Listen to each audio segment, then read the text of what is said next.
আজকের গল্প wheel chair. লেখা ও পাঠ অমিতাভ রায়। পরিবেশনা রবিবারে ও অবসরে গল্প পাঠ। হুইল চেয়ারে বসে থাকা মানুষটা আজ অনেকেরই অনুপ্রেরণা। এমনকি ঝাড়খণ্ডের বুদ্ধিজীবী মহল আজ তাকে সংবর্ধনা দিতে পেরে কৃতার্থ বোধ করছে।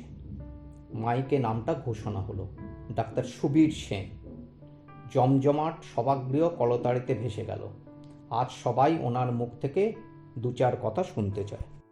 মাল্যদান, শাল উত্তরীয় পরানো আর কিছু উপহার সামগ্রী দেওয়ার পর কর্ডলেস মাইক্রোফোন ওনার হাতে তুলে দেওয়া হলো। এবার হলে পিন ড্রপ সাইলেন্স। উদাত্ত কণ্ঠ ভেসে এলো, সবাইকে নমস্কার। আমি একেবারে আপনাদের প্রতিবেশী না হলেও এখান থেকে প্রায় 15 কিলোমিটার দূরেই আমার জন্মভিটা। বছরের বেশ কয়েকটা দিন আমি এখানে কাটাই। গত 3 দিন ধরে রয়েছি। আপনারা অনেকেই জানেন আমার নিজস্ব একটা সংস্থা আছে, যেটা আমার আরেকটা পরিবার। সেই পরিবারের প্রত্যেকে দুস্থ মেধাবী ছাত্রদের উচ্চাশা পূরণে যেমন সাহায্য করে, তার চেয়ে বেশি দৃষ্টি রাখে যাতে বিপথগামী শিশু যুবক যুবতীদের মূল স্রোতে ফিরিয়ে আনা যায়, আর সঙ্গে দেখাশোনা করে একটা ছোট্ট হাসপাতাল আর একটা প্রাইমারি স্কুল। একটু চুপ করে আবার শুরু করলেন। আমার মূল অনুপ্রেরণা রতন টাটাজি। একটা ম্যাগাজিনে ওনার উক্তি পড়ে জেনেছিলাম জীবনে 4টি সুখের ধাপ অতিক্রম করে অবশেষে প্রকৃত সুখের অর্থ উনি বুঝতে পেরেছেন। প্রথম পর্যায়ে ছিল সম্পদ আহরণ, এরপর আসে মূল্যবান জিনিসপত্র সংগ্রহের দ্বিতীয় পর্যায়, তৃতীয় পর্যায়ে আসে বড় প্রকল্প পাওয়ার বাসনা, আর চতুর্থ ধাপটি ছিল যখন ওনার এক বন্ধু প্রতিবন্ধী শিশুদের জন্য 200টি হুইল চেয়ার কিনে বিতরণ করতে বলেছিলেন। শিশুদের সবাই হুইল চেয়ার পেয়ে তাতে বসে চলাফেরা এবং হই হুল্লোড়ে মেতে উঠেছিল। এটা যেন একটি পিকনিক স্পটে গিয়ে একটি বিজয়ী উপহার পেয়ে উল্লসিত হয়ে পরম তৃপ্তিতে উপভোগ করা। চোখে মুখে অদ্ভুত এক আনন্দের বন্যা। সব দেখে নিজের ভিতরে প্রকৃত সুখ অনুভব করেছিলেন। পরম তৃপ্তি ও প্রশান্তিতে ওনার মন প্রাণ ভরে গেছিল। সবশেষে ফিরে আসার সময় একটি শিশু ওনার পা শক্ত করে ধরে অবাক বিস্ময়ে ওনার দিকে তাকিয়েছিল। শিশুটিকে আর কিছু দরকার আছে কিনা জিজ্ঞেস করাতে ওর উত্তরে উনি খুবই হতবাক হয়েছিলেন। আমি তোমার মুখটা মনে রাখতে চাই, যাতে তোমার সাথে স্বর্গে দেখা হলে তোমাকে চিনতে পারি এবং তোমাকে ধন্যবাদ জানাতে পারি। একটানা বলতে গিয়ে গলা একটু ধরে গিয়েছিল। টেবিল থেকে গ্লাসের জলের অনেকটাই খেয়ে আবার শুরু করলেন। আমার জীবনেও একজন রতন টাটা এসেছিলেন। আমি তাকে চোখে দেখিনি, এমনকি আজও তার নামটা পর্যন্ত জানি না। আমার বাবা স্কুল শিক্ষক ছিলেন, ওই সামনের স্কুলটায় পড়াতেন। প্রতিদিন 15 কিলোমিটার রাস্তা সাইকেল চালিয়ে আসা যাওয়া করতেন।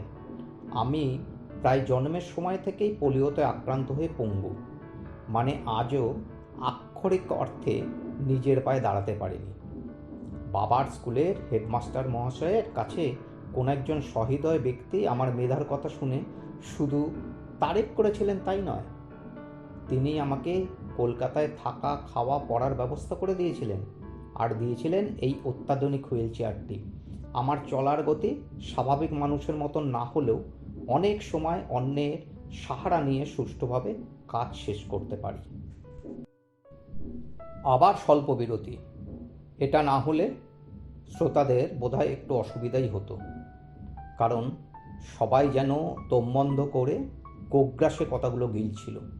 উনি আবার শুরু করলেন, সমস্ত জেলা জুড়ে 23টা থেকে 5ই মার্চ 2024 তারিখে পালস পোলিও সময়সূচির পরিকল্পনার বাস্তবায়নের বার্তা ছিল। উদ্দেশ্য ছিল 3রা মার্চ 2024-এ ভারতের জাতীয় টিকা দিবসের জন্য সকলের জন্য ভ্যাকসিনগুলি কাজ করে থিমের উপর বিশেষ দৃষ্টি নিবদ্ধ করা। আমাদের ছোট হাসপাতালেও আমাদের সাধ্য অনুযায়ী প্রতি বছরের মতন এবারও পালন করেছি। বলতে পারেন আমি শরীর হৃদয় দিয়ে কষ্টটা উপলব্ধি করি। আপনাদেরকেও অনুরোধ, যেমন আমার কথাগুলো শান্ত নদীর মতন শুনেছেন, এবার সেই নদীতে যেন ঢেউ আসে।